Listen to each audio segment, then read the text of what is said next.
علماء کرام، علماء اعظام کے بارے میں آج لوگ غلط بکواس کرتے ہیں۔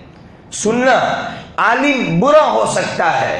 حضرت تھانوی نور اللہ مرقدہ عجیب جملہ ارشاد فرماتے تھے، ہیرا پاخانہ میں گر جائے تو وہ ہیرا ہی ہوتا ہے، صرف پاخانے کو صاف کرنے کی ضرورت ہوتی ہے، لیکن ہیرا پاخانہ نہیں بن جاتا۔ عالم برا ہو، وہ گندا ہو، ظاہر سے وہ برا ہو سکتا ہے، لیکن حقیقی معنی میں وہ اللہ کے رسول کا شاگرد ہے۔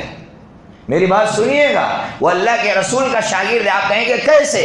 جب ایک بچہ 9 سال مدرسے میں پڑھتا ہے اور آخری حدیث بخاری شریف کی جب پڑھتا ہے، وَبِهِ قَالَ حَدَّثَنَا أَحْمَدُ بْنُ أَشْقَابٍ قَالَ حَدَّثَنَا مُحَمَّدُ بْنُ فُضَيْلٍ حَدَّثَنَا عَنْ عُمَارَةَ بْنِ الْقَعْقَاعِ عَنْ أَبِي زُرَعَةَ عَنْ أَبِي هُرَيْرَةَ رَضِيَ اللَّهُ تَعَالَى عَنْهُ قَالَ النَّبِيُّ صَلَّى اللَّهُ تَعَالَى عَلَيْهِ وسلم كلمتان حبيبتان إلى الرحمن خفيفتان على اللسان ثقيلتان في الميزان سبحان اللہ وبحمدہ سبحان اللہ العظیم۔ اسی دن سے وہ حضور کا شاگرد ہو جاتا ہے۔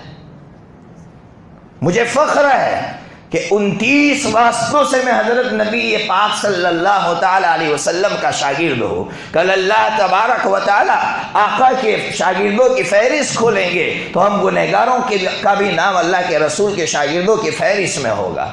اس لیے عالم کو برا مت کہیے۔